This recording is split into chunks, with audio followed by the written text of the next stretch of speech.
Oh, why is his face not here? No, I just fixed it as well. Fran, can you hear me? Yeah.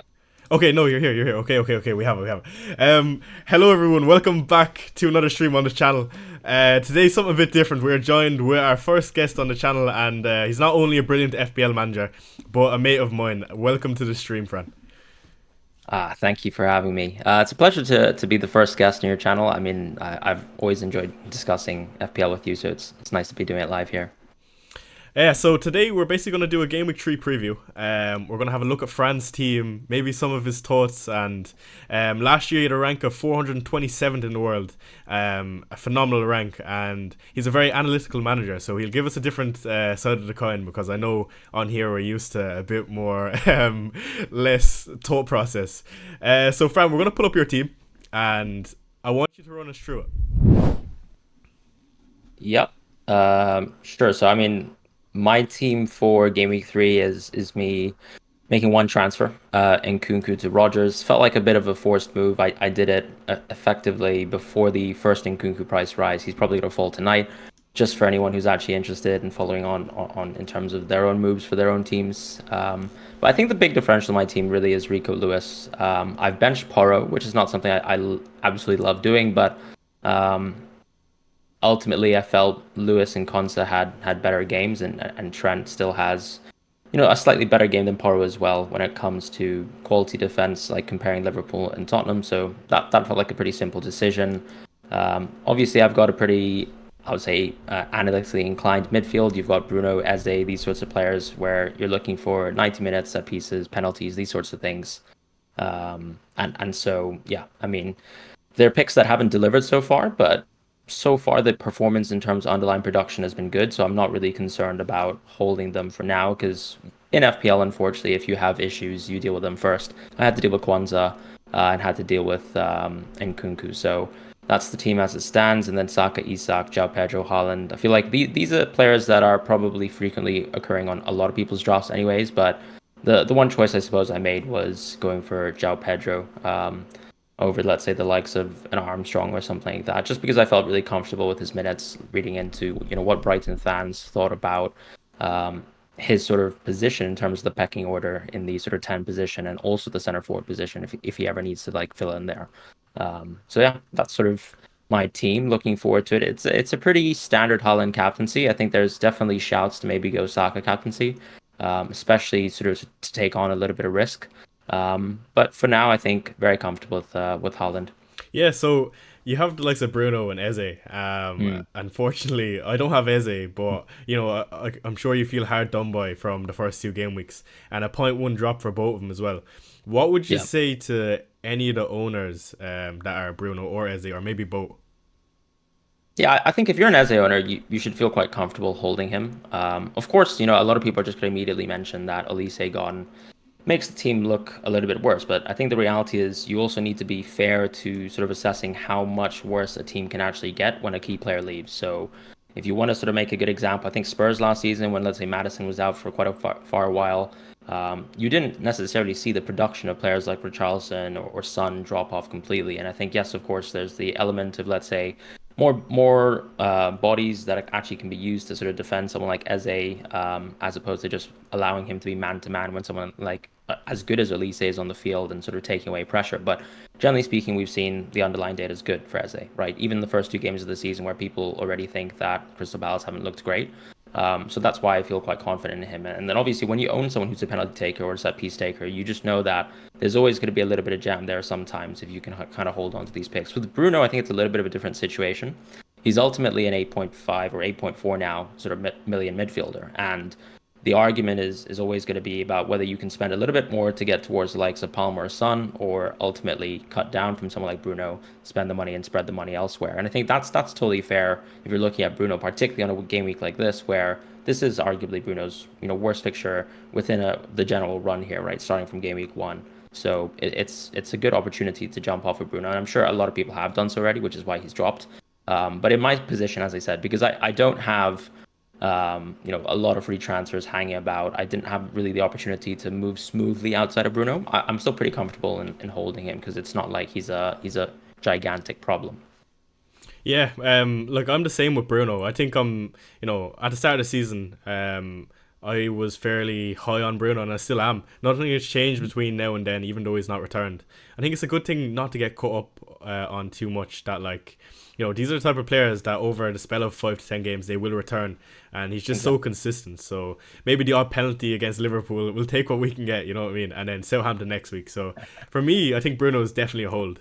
The likes of Eze, for me, I'm looking at that as a non-Eze owner, and I'm licking my lips. I'm saying 6.9 million for Eze. This is a bargain. So I think I'm looking forward to bringing in Eze at some point. What game week, I'm not quite sure, but maybe if the likes of Diogo Jota is starting to lose his minutes, Eze is definitely a route for me. So I have to say, I do really like your team. When I saw you bring in Lewis Hall, I texted you, I DM'd you straight away, and for an analytics manager, I was kind of, usually X Mins is a big thing for you guys. So let me Yeah. know your thought process on Lewis. Lewis being Rico Lewis, right? Rico No, Lewis, I'm just yeah, joking. But yeah. nah, so I think obviously I care about X-Mins, but I think the reality is I'm ready, always ready to jump the the gun really when I think that there's maybe a tactical change that maybe I'm aware of, and maybe I'm oblivious, but yeah, I felt like Rico Lewis was very clearly one of the picks that would be key starting with the season for Man City, and I felt like I already missed the boat in a sense by going for the wrong 4.5 defender. That's very risky at the start with Kwanzaa. And I decided, yeah, to trade risk with risk, and I went for Lewis. But I think the beauty about Lewis as a pick is not just, he's not a center back for Man City. He's literally playing a mix of an advanced midfield role and a right back. So when I felt like I was moving out of Kwanzaa, it wasn't just necessarily I was moving to a better defense. It was also potentially a lot more attacking upside. And that was sort of how I justified the decision. And so far, it seems like Rico Lewis has played the minutes that I want. Right, he played 95 minutes versus Ipswich at home, which for me, like when you are an analytics manager, so you sort of look at how much sort of benefit I guess do I need from one transfer, either in the short term, in the medium term, or the long term to sort of feel like I've recouped the transfer. And for me, I actually felt like as long as Rico Lewis could play the full game versus Ipswich at home, I would have already recouped the value. Now, the reality is, of course, he hasn't returned. He hit the crossbar, which I is feel like you're generally very, very depressing to unlucky. watch. But yeah, like I'm happy with the pick, and I do feel like he still starts versus West Ham. I've been just looking into some predictions as well for Man City on the weekend, and based on Emma Jump the Wave on Twitter, sort of predictions, the Man City prediction team I think has Rico Lewis 100% to start. Now that doesn't mean that they have an insight on Pep at all, because we know that Pep can change things around very quickly. But it has been a structure and a style that actually has worked out really well in the first 2 games. So I'm pretty confident that Rico could be a continuously good punt, at least for the early fixtures. Yeah, so would you say like maybe come game week 4 or 5, regardless of if Walker makes it into the team, you're going to transfer him out, or are you just happy to run with the 3 defenders that you already have that you know will play? Yeah, I mean, if you look at my team, I guess technically I've got 5 defenders, right? I'll be playing Duncan, Konsa, and Porro and Trent over the next two game weeks, even if Rico doesn't play. So, um, it's very likely that I don't even need to spend a transfer on Lewis at all. Yeah, I thought that was Barco. That's why I just assumed it was 3 defenders. I don't know Oh why. yeah, that's fine. Yeah, But yeah, no, it's a solid team. Did you get rid of Nkunku before the price drop? I assume you did. I did. Yeah, yeah, Yeah, yeah. and unfortunately, another price drop looking like it's going to be tonight for Nkunku. I mean, that's Hmm. very, it's been so volatile. It's And tough. do you Yeah. have any clue why it's been like that this year? Maybe inflation is happening, so it's odd. I do. There must have been a change in terms of the price change algorithm because we're seeing like 20 drops a day, and especially all the really low owned players. It feels like there are players that I don't even think that people were really thinking about on the radar, and suddenly like one or two managers in the world transfer this player, and this player's on 4.4. Like it is quite crazy how volatile they've been, but it doesn't really feel like that we've seen as many price rises as price falls. So yeah, there's definitely been a lot of price falls. But like I've seen the likes of Isaac, right? And I wonder how much people bringing him in as also bringing people out. It affects the algorithm. Mm, Like for yeah. example, Isaac, he's a big one that people are transferring out, but he's also getting a lot of transfers in. And Solanke is also a really interesting one. I don't understand why they aren't transparent with the price drops and rises. Like it is something that can be vital. That's the difference between a 6.5 and a 6.0. So I don't know.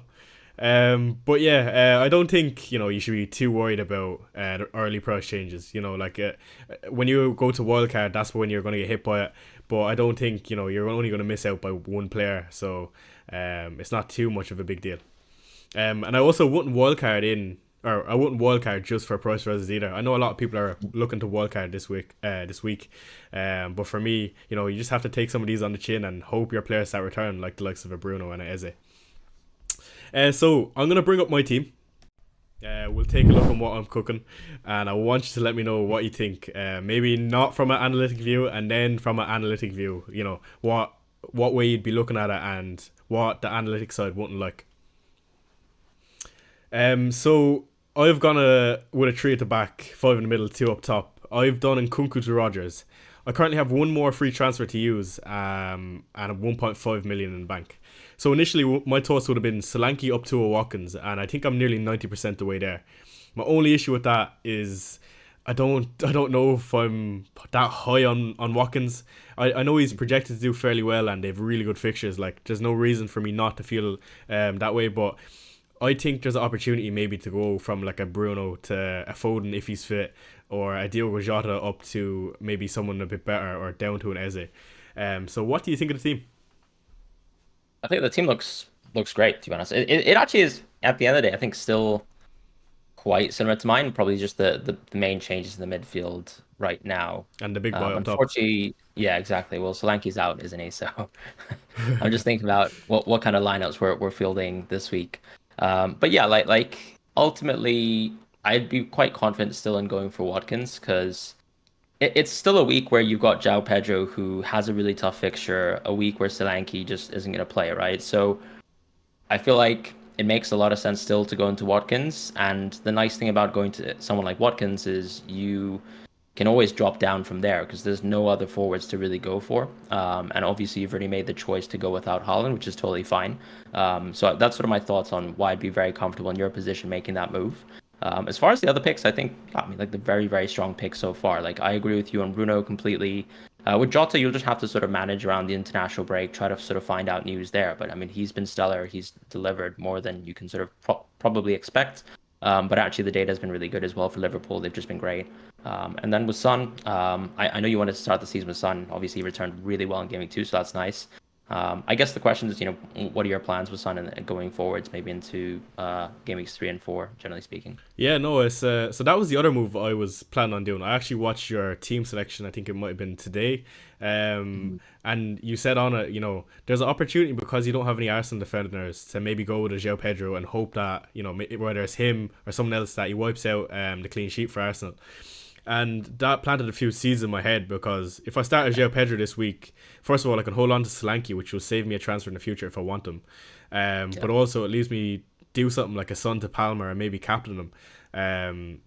So I was definitely looking at that, but it's just whether a Solanke who's not going to play or João Pedro up to a Watkins is a lot, as in like Watkins could do very, very well this week. So I think I'm probably swayed by the minutes.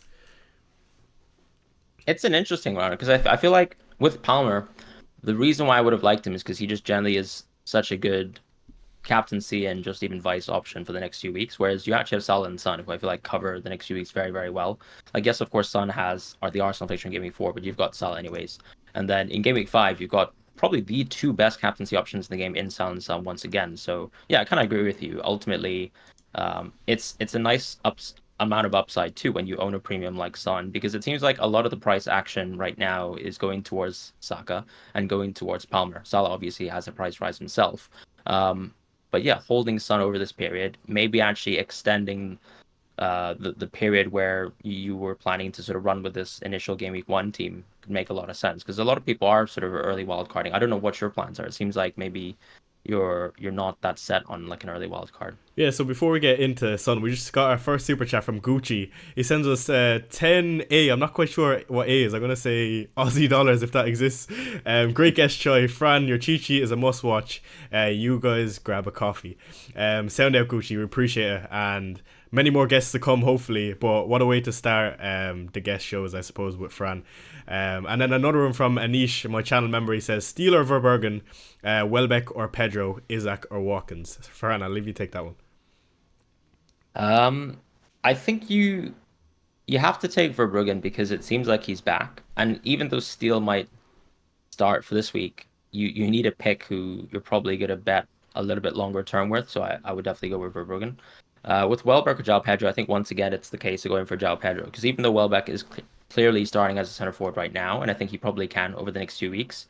One of the benefits of Pedro is he's the younger player, so you're seeing that sort of. I feel like that substitution of Welbeck to João Pedro at the 80th or 90th minute is almost nailed on. It's very similar to, let's say, in Leicester right now. They don't even actually have a backup striker, so but they're still taking off someone like Vardy at 70 minutes because the reality is he just cannot play the full 90 minutes.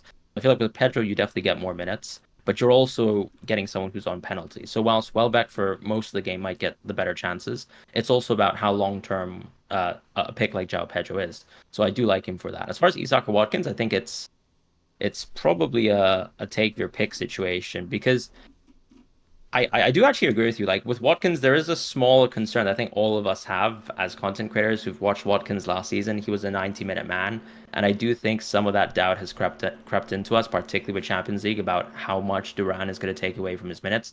Not to say that Watkins is going to find himself on the bench. I'm not going to go as far as Andy Martin would, but Yeah. yeah, the reality is he's probably not on penalties. He's going to be playing maybe 85 minutes a game, and maybe that's actually a little bit too little from what you'd expect from a 9 million player. So I'd probably still right now be quite happy with Isak because presumably you can spend that money elsewhere, the zero point 0.5 that is. Yeah, so before we get back on to Sonny, I just want to add on to what you said. It's just a few things with Watkins for me. Like, he really outperformed his expected assists last season. He was coming up with random touches of the ball and he was getting returns for it. And, everyone was saying how good of a pick Watkins was. And don't get me wrong, he was amazing. But I just feel like, he's not going to have that much fortune this year, especially with the likes of Champions League, like you said. So definitely something that's playing on my mind. But going back into Sun before I forget, I want you to let me know what you think of this because, not that I'm high on Sun this week, but I don't think the transfer from Sun to Palmer, not that it's not worth it. It definitely is worth it, but obviously I want to do Watkins. But I think, this Newcastle fixture, there's a bit more to it than on paper away to St. James's Park. Yeah, I mean, I actually agree with you just from the lens that Newcastle looked really poor Yeah. the 3 games that we've seen this season so far, including the FL Cup match. I was just watching the cup match just to see like because I think I think Rockstar actually like erroneously tweeted that Isak needs a rest, but then he was fine. So then I started tuning into the match just to see if I needed to pull the wild card because I didn't have any attackers to replace Isak. So then I was watching the game. And they were poor, man. Newcastle were poor, but to give credit to Nottingham Forest, they've been a good defense for a while now. But yeah, like we haven't seen much from Newcastle to really be positive about. And you'd have thought that they would have been better with, let's say, a fit Joe Linton back with Bruno still in the team.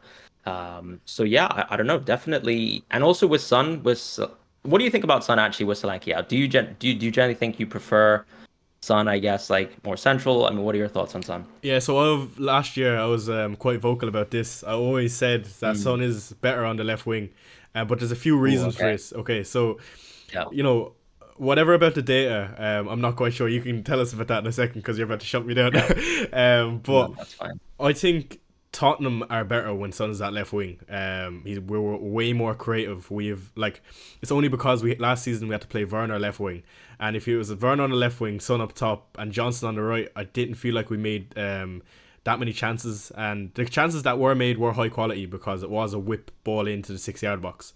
But now this season, we're after adding a different dimension to our game, playing Kulusevski in like an 8 position. When Son is playing up top, it looks like, and I think we're going to see it again this week, which could be quite interesting. But Wilson Odegaard has completely changed the game for us if he's going to start this next game. I don't know if you watched that game last week, Fran, against Everton, but he added another dimension. Like we haven't seen an attacker like that, a winger specifically for Spurs, who stands up his man and does the dribble take-ons like. So that was amazing to see, and Everton defenders were doubling and tripling up on him, and unfortunately they had a very young right back start his first game against Odegaard, and man, I thought Odegaard was amazing.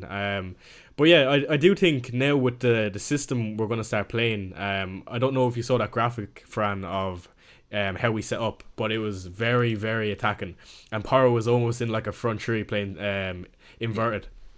But yeah, I do think Son up top Sorry, go on. is definitely a better option now with the likes of Kulusevski Mm. in the eight and two wingers and a full squad. You know, it's hard when you don't have.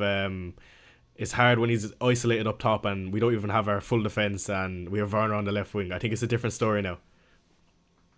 No, I mean, okay. I think so. You're sort of talking about just because you had Werner, I think it made a lot more sense for Son to play left wing for Spurs, right? Yeah, But then I guess from a data perspective, what I would say is that I mean, Son is an extremely creative outlier. player when he's on the left. So when you look at, let's say, his underlying stats, he's a lot more expected goal threatening as a center forward, and then as a left winger, he has a lot more expected assisted goals. So it just generally means that you're trading a little bit more goal share for assist share, depending on what position he plays. Now, I haven't really looked into the data in terms of how good that makes Tottenham makes. I think the argument that you're saying is just generally, I mean, how you want to play out a team when you have Werner. Obviously, it probably makes more sense to have Son playing there. But now actually you have also a very dynamic left winger, and that's actually an even better Son at center forward, right? But yeah, I think the key thing I would say is probably Son definitely felt like a little bit more of a ghost center forward last season. But then when we think about a game like FPL, it's not necessarily, I guess, how much you're directly impacting the game on an overall team level. It's also just looking about that asset in isolation and saying like how much production can I expect from that player. So I would have said from an FPL perspective last season that some center forward was just generally better. But maybe obviously when you're talking about Spurs as an overall team and the overall threat and how good they look game to game, I wouldn't disagree with you there. And for Porro, I think I was watching actually a lot of the preseason matches as I do always, because as an analytics manager who always tries to get ahead of the curve. And sometimes this bites the other way, right? Because if you sort of preempt a tactical change, or you feel like a tactical change is going to be permanent, and suddenly a manager goes back to something else, you look pretty silly if you've sort of jumped the gun, which I do very very often because I'm quite aggressive. But yeah, Porro was a pick that I think we agreed on quite early on in the preseason that we wanted to have in our teams, and yeah, I mean I'm very happy to see the positions that he was popping up in. I think Baker sort of shouted out the sort of ridiculous spots as well that he was in, and that became, I think, the start of the Porro bandwagon in the preseason. But it's just really good to see that he's in those spots and he's doing well. But yeah, I think Son to Palmer is a curious case because, as I said, Son's such a good option in Game Week 5. Even though you might feel like it's an upside move in Game Week 3, I guess how much are you losing out in Game Week 4? Because obviously Palmer doesn't face Arsenal. And then actually it's definitely swinging back into Son's favor in Game Week 5. So maybe it's actually a move that doesn't actually net you that much gain over the next 3 weeks and probably not worth the move, which is why, as I said, I prefer the Watkins move, I suppose, in the short Yeah, term. yeah, I absolutely agree. I was gonna say something to you there. Oh yeah, that's what I was gonna say. So for anyone that doesn't know, I actually said this in one of Fran's streams that he was on FPL Scripts. Shout out to that podcast. I always tune in because I'm not necessarily the most analytical manager. But I have a computer science background. I'm currently studying in university, and I'm going into my fourth year. So I love analytics and AI. It's just like I kind of term FPL as kind of a hobby, and I don't want to mix the two worlds because I don't enjoy. I wouldn't enjoy using AI like that. But I'm curious because I understand like you have to prompt whatever model you're using or whatever metrics that are like there's human input for these models. So with the likes of a player like Son, okay, he's always been an outlier for like example XG, Yeah. and he's one of the most lethal finishers we have in the league, maybe the most lethal finisher. Um, how would you like? Is a 0.5 xg more valuable to a Son than it is to, for example, like Salah? Like, does 0.5 xg for Son equivalent 0.75 for Salah? Let's just say, for example. Yeah, absolutely not. I think you'd actually have to say that 0.75 XG for Son is much better than 0.75 XG for Salah. And I actually got into a bit of a debate on Twitter the other day with someone else. I basically said that Salah's a world class chance getter, but an above average finisher. And I think someone was sort of criticizing that Salah has to be a world class finisher. And I think the reality is when you look at a stat like XG, it just really looks at the quality of that position in an average case, and just looks at the quality of the shot, right? Looking at, what defenders were in front of the player, what position the goalkeeper was. And the reality is, as you actually mentioned, Son is the best finisher in the Premier League, at least based on the data that we have publicly available for the last 4 or 5 seasons. We know that Son is the best finisher in the league. So if you told me that Son was going to get the same amount of XG as Salah, then of course I would say Son's a better pick than Salah. But the reality about why Salah is actually world class is he gets into much better sort of high XG positions game to game than Son does, and that's why Salah is better than Son, classically speaking. But yeah, I think if you told me, like, let's say you gave especially with penalties as well. I think I'd probably be a bit more comfortable saying that Son's a better penalty taker as well. But yeah, generally in open play, if you gave the same sort of position, same sort of shot, same sort of defenders, and you asked Son to take it, I would say that Son would score much higher than Salah. But what makes Salah great is that he probably score. He's, as I said, still an above average finisher. So it still means that when you give Salah XG, he's still going to score a little bit higher than that, but just not to the level of Son. Maybe not to the level of someone like Foden or even Madison as well. Okay, But but that's just an interesting distinction. Yeah. let's say you're an AI though, and I'm using, Okay. for example, FPL review, Yeah. and Salah. Let's just say Salah had like 0.05 more XG and zero point 0.5 more chance creation. Would it definitely pick Salah over Son, regardless of how good of a finisher it knows they are? No, it wouldn't, because you'd have to factor in things like finishing Okay, into okay, okay. So yeah into those that. are influenced in those models. Like they understand, like Son is top of the food chain, for example. Yeah, because I think all these models might have their own XG model in place.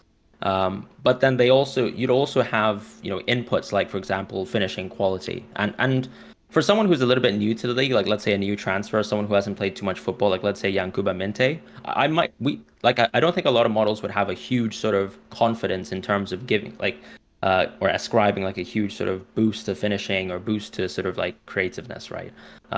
So I think it's more for players like Son and Salah specifically who have so much historical data. We can definitely be confident saying how good of a finisher Son is and how world class Son is as a finisher, and then actually apply that almost as like a positive little buff to how we evaluate Son per game, basically. So how going to the other side of the spectrum, how would you explain a Darwin Nunes to a computer? Like this fella gets 7 chances a game, he hits the crossbar 3 times, and he gets the odd one and misses 0.9 XG chances.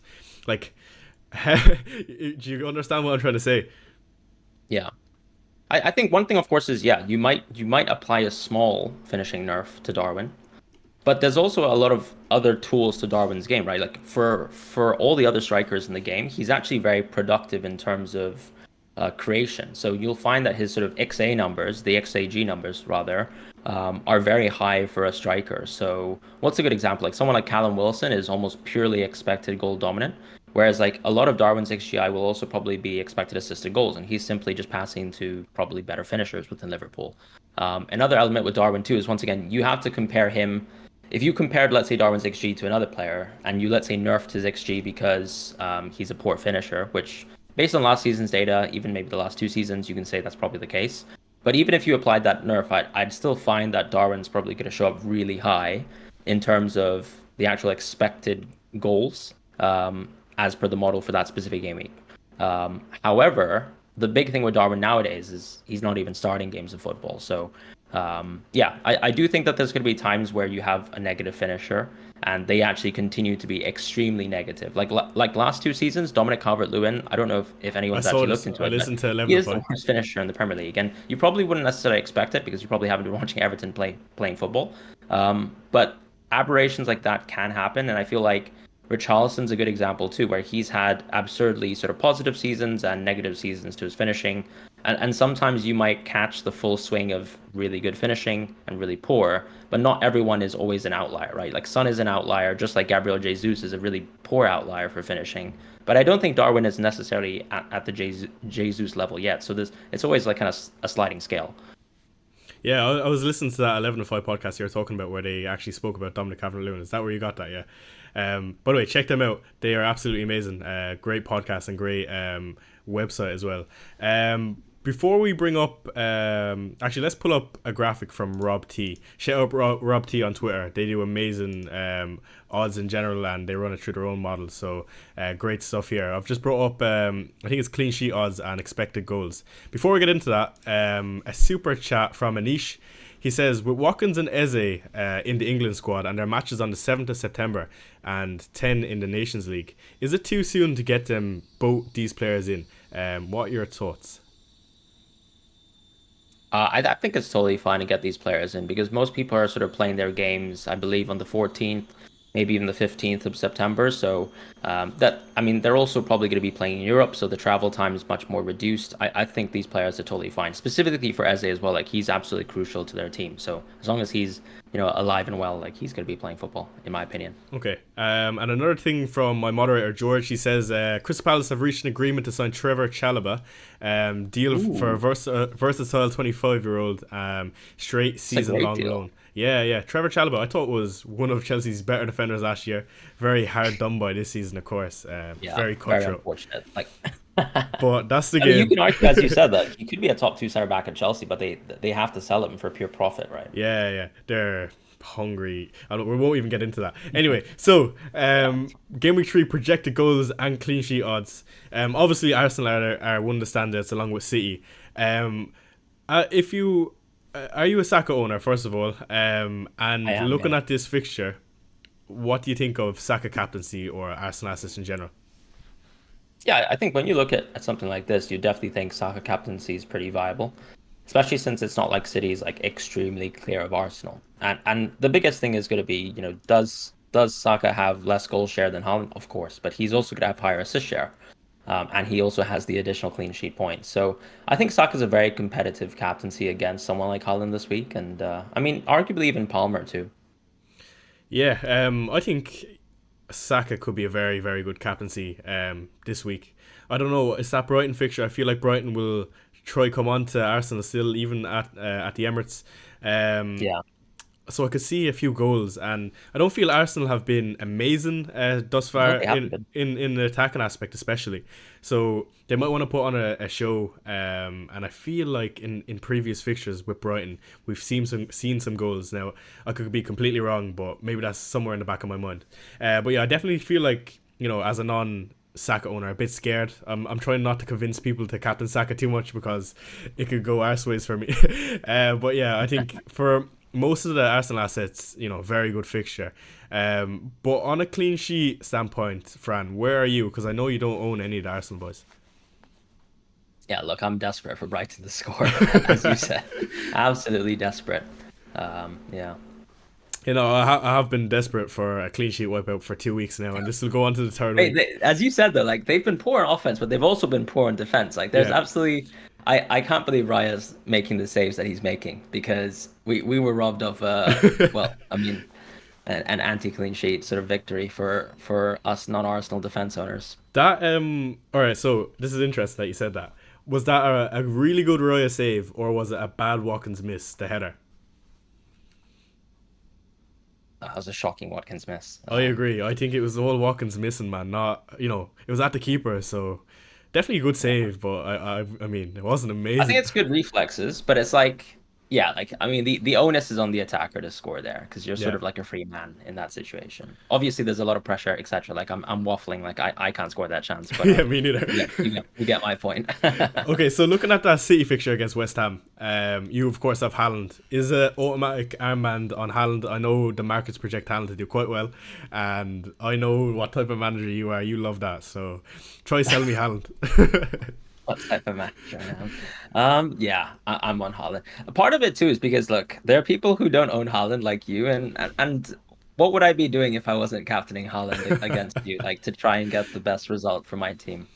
Yeah, Um, I'm kind of yeah, doing the opposite where I'm like, exactly. Yeah. these fellas are captain Haaland. They don't have Salah. Let me stick the armband on them. United way. And it's worked so far. It Like you're does, probably yeah. beating me on captaincy, so yeah.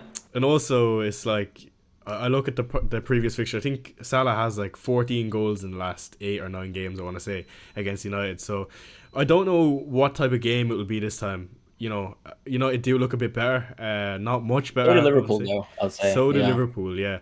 But I don't know.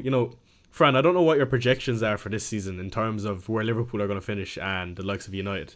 After seeing them after 2 games, Liverpool are definitely a bit better than I probably expected with the new turnover with the manager, and Yeah. United are. I wouldn't say better. They're probably where I expected. They're unfortunate with that loss last week, of course, but I can't say they were good or bad. Yeah, I mean I think obviously as a guy who looks into team models and things like that, I mean I always sort of had Liverpool as a comfortable third, for this season. I know we have a little bit of a inside bet on who comes fourth or who doesn't, but Um, but like for Liverpool, I think that look, they're set for a top three finish. The question is whether they actually have the ability to challenge a team like Arsenal or City, and I don't think I'm quite there yet in saying that. So, but that would be a huge sort of jump in terms of my expectations if Liverpool were able to do that. But I do think they've comfortably separated themselves from, the teams vying for fourth, and also unfortunately there's a bit of a gap to chase between them and let's say Arsenal. Okay, your top four in order. Let's have it. Putting you on the spot here. I'm actually quite worried because Spurs look quite decent, hey.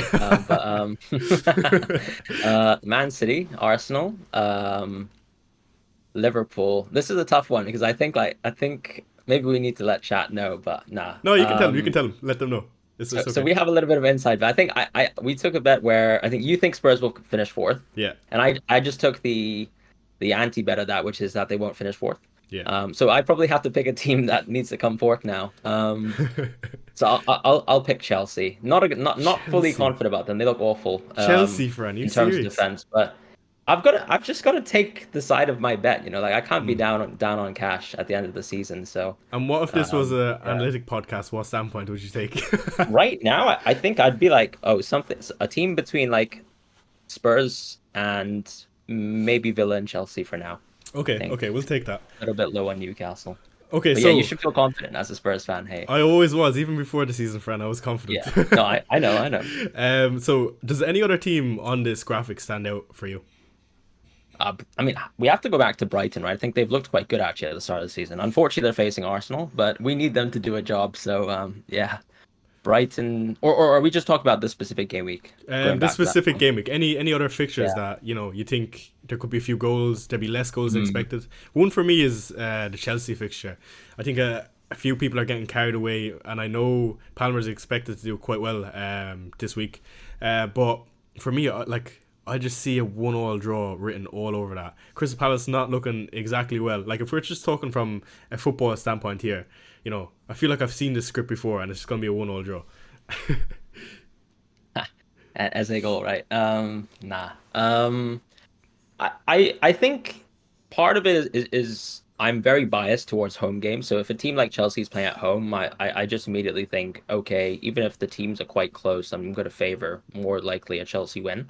So in this case, I'm definitely feeling like it's a good game for Chelsea. Is it as good as to say like Cole Palmer is a captaincy option? I'd probably even go and say that as well, just because of how good he is as a player, not necessarily because of how good Chelsea is as a team. But yeah, I'm sure they can concede as well, which is why you can kind of see the clean sheet odds for Chelsea are quite low. Yeah. Do you think Madueke will start next game? He came off for, I want to say, around 63rd minute last game, midweek. And I know a lot of people are being knee jerky and want to bring in a player like Madueke. I don't know how to feel with that with the Sancho links. I don't know how that's going to play out. Again, we might find out tonight. But that's another player to the attacking lineup for Chelsea that could potentially knock in Kunku's minutes. I'm not going to say Palmer. Palmer's probably the only nail player in that team. Yeah. But the likes of Madueke, and of course Mudryk, Neto, there's so many. But I don't know. How do you feel on Mudryk or not Mudryk? Madueke. No, but I think you've made the right point, right? You've just mentioned like the amount of attackers that they have, and if you think Palmer is absolutely secure, it also seems like Enzo Maresca is a big fan of Enzo, as an Enzo the player. Yeah. And I think that restricts quite a few attacking spots within the team already. And yeah, I mean, I think probably I made that mistake by going Kunku at the start of the season. But yeah, like you've even got João Felix, who arguably isn't really a winger. I would say I still sort of profile him a little bit more as a center forward, but like he can easily play like left wing whenever he needs to. So it's ultimately the case that they just have a ridiculous amount of depth. I think Madueke probably does start on the weekend, but he's one of those picks where every position that's non-Palmer in Chelsea probably is going to have 2 to 3 players.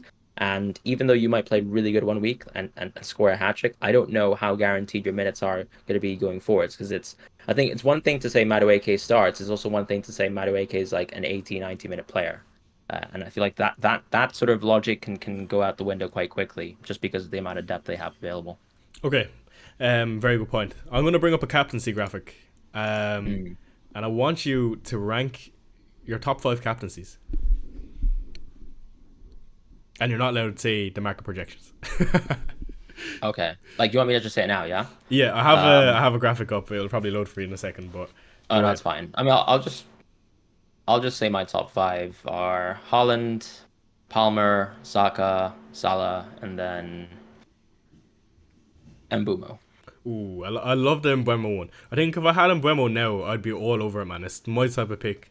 You would Um, actually do the captaincy. yeah, and Nice. it's a week where a lot of people will just after that Haaland hat trick, they're gonna hang their hat on him, and a lot of people won't trust Salah this week. So I feel like this is probably the week to do it if I had Embuemo. For anyone that does have Embuemo, I know there's a lot of questions in my comments in the last video, but yeah, I would advise. Okay, maybe don't trust what I have to say, but in general, if you're looking that way, I would say it's definitely not a bad option. But yeah, Haaland, of course, the standout this week, away to West Ham. Again, another fixture I'm unsure how it's going to be. West Ham weren't great in that first one, looked a bit better in the second one. But a City, at the end of the day, they can destroy anyone. It doesn't matter who they play against. An interesting one, of course, is Alexander Isak. There's loads of goals when Tottenham play against Newcastle, and I'm unsure how that game is gonna, come out as a fan. Fran, what do you think about Isak captaincy? I mean, I think he's a decent captaincy option, but when you look at a graphic like this, what you also have to sort of apply is a little bit of the FPL lens, where you're saying, okay, for every goal that Isak scores, that's 4 points. For every goal that a midfielder scores, that's five. Uh huh. And the fact that he's that close to all the midfielders just tells me it's probably not that interesting a game week to go for Isak captain. Like let's say for example Southampton at home, at least before they were a man down. So yeah, I'm a little bit lower on it. Of course, there's a historical sort of record for both Newcastle and Isak, but I'm also not someone who doesn't buy that much into it, right? So you're probably speaking to the wrong person if you want me to recommend Isak captaincy. Okay, that's music to my ears as a fan. Um, if I were to give you like, what do you think the score is going to be in that game? It's such a hard game to call. And when I Mm. pick a lot of my picks, right, for captaincy, for example, I usually try to envision what score I think the game is going to be, and doing that, it can kind of make me choose my captaincy from a more biased perspective rather than like someone that is projected to do well. That's how I like to kind of do it. Now it doesn't make sense, but in my mind, that's what I like to do. What would you say the score is going to be if you were to put like a bet on? In terms of Newcastle Tottenham, Yeah. man, I'd like to say 3-1 Newcastle. And Okay. that's not to really poo on Tottenham too much, to be fair. It's just look, I'm desperate. I need some Isak goals. Okay, but Isaac goals don't even change their rank that much. But I get what you're saying. Like a Pedro Porro one when you bench him would be much nicer. Like See, see, see, that's the W right there. Yeah. yeah, yeah. Pedro Porro -1, I'll take that.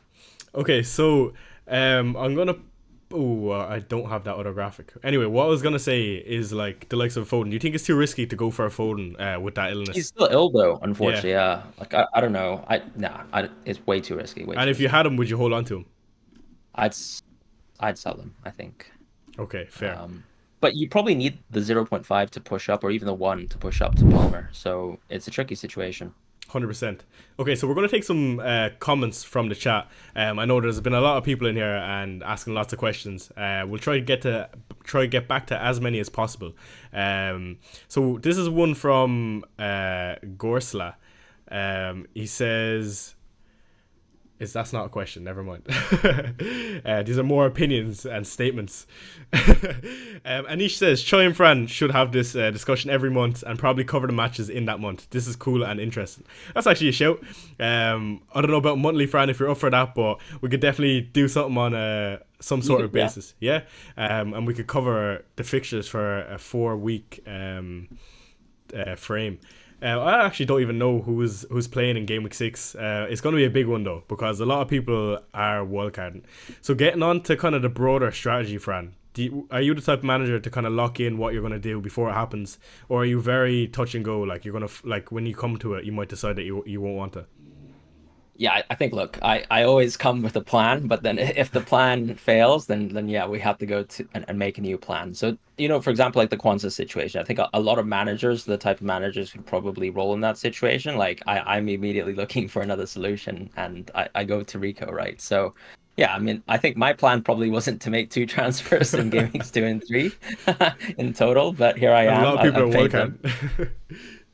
At least I haven't wildcarded yet. So, What do you think of look, wildcard in general for this week? Because it's mad the amount of people that are on it. I always say it like it's you picked your mm, first team for a reason. You should hold faith in your 15 players unless you're absolutely screwed in injuries. I wouldn't be anywhere near that button. I kind of agree with what you're saying, but I think it also just sort of depends on like how you feel as an FPL manager. Because unfortunately, one of the issues when you have, let's say, multiple price drops is it does probably have a long-term impact in your team in terms of like, your future wildcard two, even your first wildcard one. And I guess some people probably thought that with the transfer window closing today, that you get a lot of information from that, at least in terms of the incomings, because obviously there might be still some outgoings to Saudi after today. But yeah, you get information there. Maybe you don't get to get the benefit of, let's say, international break news, but you can always try to pick players that probably won't be sort of affected by that too much, at least in terms of the South American travel aspect. So I feel like, yeah, look, it's not like I think one of the tricky things is a pick like Rico Lewis. We don't know right now if he's going to suddenly play like 25 games this season and start, or whether his minutes will suddenly just completely wash away over the next 2 weeks. So I think that there's a good argument to be held about even like someone like Odobert, right? How long can he sort of consecutively run? How important is he to the team? It's hard to make those judgments when you literally have 2 game weeks of information. And it's I think the funny joke that my friend at 11 always says is like on game week 1 you've got some information there, and then suddenly you're in game week 2 and you've got double the information. So yeah, at the start of the season, the information that you're getting game week to game week is huge. But then I feel like there are some managers who also are just very unhappy with their teams. And maybe, like you said, have multiple issues in terms of sells and then multiple issues in terms of um, price drops. So one of the sort of interesting things about Wildcard 3 is, let's say you rolled your first free transfer. If you came to this game week with 2 free transfers, you could probably say, okay, I've got Nkunku, Kwanzaa, Barco, maybe even like, let's say, Eze and Bruno, these sorts of players who are all about to price drop. Um, does it actually make sense to wildcard? And I think actually it might in that circumstance, because what you can do is save the free transfers. You kind of use that insurance now going forwards. And then you eradicate yourself from sort of taking 3 to 4 price drops. I think some teams already have taken like 0.5 price drops. I just spoke to Sinaldo today. He's on a flight. I don't know where, probably back to South Korea. Andy Sinaldo, that is. And he was telling me about how he's taken 0.4 price drops this season. Tonight he's going to take another one with Nkunku. And I was just like, you might Jesus. generally want to consider a wild card if you can kind of create a team, because suddenly he's got a 99.5 team, right? And some of the players like Salah are going up in price. So it's not even the case that you're like, there's a 0.5 gap in terms of the ideal team you want. It's like 0.6. So I think, yeah, the price drops, as you mentioned at the start of the podcast, or this little live stream that we're doing here, are very brutal this season. It does make sense. I feel like if you're going with some nailed players that you feel like can last you long, maybe you save some free transfers as well for the future as insurance, and you can sort of use this as an opportunity to wildcard. But your point about game week 1, trusting your team, I think that's absolutely true. Unfortunately, I think a lot of us have a lot less faith in our team right now than in most seasons. Yeah. I suppose it's easy, when you have a bad start as well. Everything is Mm. pointing towards a wild card, and we're all for a quick fix. But again, it could be like a slight deviance in captaincy, like an Embuemo captain that Yeah, gives you a 30 exactly. pointer, and suddenly you're in the top 1 million again. So it's minor things at the start. I wouldn't be too worried about your rank. Before we move on to another question, our moderator George has put in Carlos Forbes to Wolves. Here we go. He's on a flight from Ajax. Let me pull that up. I have it on Twitter. It's interesting, deadline day. I feel like it's a bit boring this time around. Usually, it's a bit more exciting because we're spoiled with all these excellent journalists. But yeah, it's definitely gonna be an interesting one for Wolves. I don't think Wolves are great. I kind of class them as a bottom 5 team now. I feel like they're kind of Yep. going through a lot, and we're seeing that in some of the results. So maybe I don't know much about Carlos Forbes. Do you, Fran? No, I couldn't tell you. Yeah, I it's a could secret. pretend to lie. Yeah. But yeah, Chiesa coming in at 7.0 as well, actually. Not one I've discussed, but definitely Mm. not a player I wouldn't be looking to get just yet. You want a Yeah, few wait and more see. nail starts first. He's definitely one to keep an eye on, though. So we have another good question from Anish, and it will kind of get us kind of on a broader conversation. If you were on wildcard, Fran, I'm going to give you Yeah. three players you have to pick. Okay, one is going to be Salah or Haaland. Assuming you're not going to go both. Okay. Pick one between the 9.5 to 10.5 bracket range. So your Son, your Saka, your Palmer, and then maybe one type of differential. Maybe if that's a Mbuemo, or you're going to hold fate in a Eze. If you're on wildcard, who are you choosing and why? I would go Salah. And that's because I think if you go Salah, you can cover most of the future captaincies really well. Whereas if you go with Holland, you might lose out in Game Week 5 quite a bit. And then in terms of the 10.5 or the 9.5 to 10.5, I'd go Palmer. First of all, he's available. He doesn't really have a bad fixture in the distance. So he's just a very strong, stable option. And you can even consider captaining him this week, particularly since I've already suggested you go Salah. So it would actually make sense to go Palmer as your captain this week. And then the last pick that I would go with is I would actually say I would generally consider going both Mbumo and Eze Okay. in my draft, the combination of the two. So if you go with the likes of Mbuemo, just trying to visualize this structurally, you go with Mbuemo, Salah, Eze. Does that include a Rogers, and maybe a ESR? I think because I'm not going Haaland, I might actually just go a full stack midfield. Like I'd go Mbumo, Eze, Saka, Salah, Palmer. And that's exactly what I would do. I just think there actually is a lot of value right now in the wildcard. I'm not trying to convince anyone to do it. I think you're best to wait until game week 6, when we have to bring in the Arsenal boys. Unfortunately, even I have to bring in the Arsenal boys now. But I think in general, they probably are the best assets in the game. And when they go on a fixture run like that, you could see some damage being done to your rank if you don't own them. Going into game week 6 fixtures, how do you plan on tripling up on the Arsenal assets, whether that's double defense, double attack, a Saka, and for example a Havertz? What do you think? What way do you think you'll go? Yeah, I think I'll probably go one defender and then Saka plus Havertz is my immediate thoughts right now. And do you think if you're on wildcard you have to bring in three, or do you think there's a case for only going for two? Because the fixtures do change. I think it's a game week 9 or 10. Yeah, it's a weird one, right? Because it's like two amazing fixtures, then it's kind of average. Um, I think I'd probably still do what I said because presumably if you go with one of the defenders, you don't have to sort of rotate too much. Because if you go two defenders, I feel like you're less likely to spend a transfer on that defender, so therefore you'll have to actually play double Arsenal defense on some of the sort of middling fixtures. Whereas if you go with, let's say, someone like Saka plus Havertz, you can sort of make that decision, and it feels a little bit better sort of making the transfer on one of the premium type players than let's say a defender. I think later down the line. Yeah, that makes sense. I was just kind of toying with the idea of only going two because I feel like having Mhm. three, one of them is probably a transfer out. Yeah. I don't know how to feel though because Arsenal can do quite well against some of the big boys. I think they're almost fixture proof. Even that defense, I feel like a City versus True. Arsenal is a type of cagey game where it could be a 0-0 or 1-1. It is a nil-nil waiting to happen. Yeah, for sure. And I don't know. But yeah, I'm looking at your team. Of course, you already have Saka in place. So come game week 6, whether you wildcard or not, I actually think your team is quite good, and it'll be a hard decision for you to take out Haaland. That's one of my Yeah. biggest things on wildcard 6 that I couldn't really wrap my head around because majority are on Haaland. There's not many content creators except maybe FPL Raptor who's gone Haaland-less. But I think people are going to be quite stuck when it comes to it to get rid of Haaland and bring in the three Arsenal assets. It's going to be interesting to see how it plays out. Yeah, I think you're right actually in that a lot of content creators are uncomfortable dropping Holland, but I personally I'm totally comfortable doing it. If I feel like it's the right thing for my team, I mean he'll be gone. You're like a But Chelsea manager. I know, but I know my 15, so everyone else won't be allowed to the play. the fixture that stands out for me is the Southampton one at home. I look at that and that's like just like the Ipswich at home. I see that in the same kind of same kind of view. Of course, Southampton actually don't look too bad in the two games they played, but I do think when you come to the Etihad and you have that big fella up top, it doesn't matter who you are. Never mind Southampton, he's gonna run through you. So I could see myself kind of going the other way when people actually get rid of Haaland and potentially even bring him in, and actually try swing that back towards like how it is with now with like Salah versus Haaland. I don't know. I just think that window is quite good for Haaland, and I just captain him every single week, like you boring fellas are doing now. Fair. Yeah, I'll take that.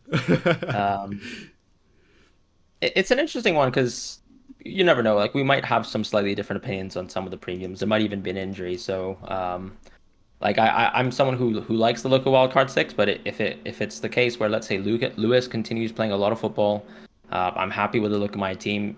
Maybe I don't wildcard six at the end, and we'll find out. But for now, I think I'm pretty happy with that sort of general plan.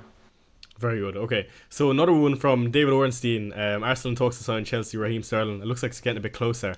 Ooh. If the deal is struck, personal terms would still need to be agreed. No issue expected. That would be mad seeing, how is Sterling playing for Chelsea, City, Liverpool? It's actually crazy if he goes to Arsenal. You're right. Actually, he's literally played for But almost every big club in the last I, decade. how does Sterling fit into that system? With the likes of Trossard, who comes on and gets a goal every single week, and of course Martinelli, who's starting for them. Where does Sterling fit in there? Do you think?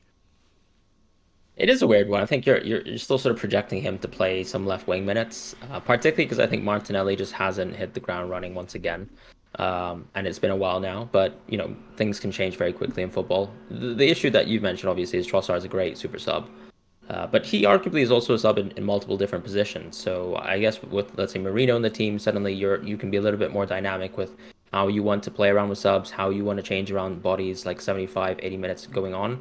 And then I guess the question is also like, is he really going to be someone who actually can kind of help alleviate a little bit of that load from Bukayo Saka, right? Because if you can play Sterling for maybe 5, 15 minutes a game, which it doesn't even seem like someone like Reece Nelson for the last 2 seasons has the faith of Arteta to do, then I guess that really helps Arsenal overall because that's something that Saka's been struggling with for 2 years now, effectively. Like the ridiculous lack of load management for him.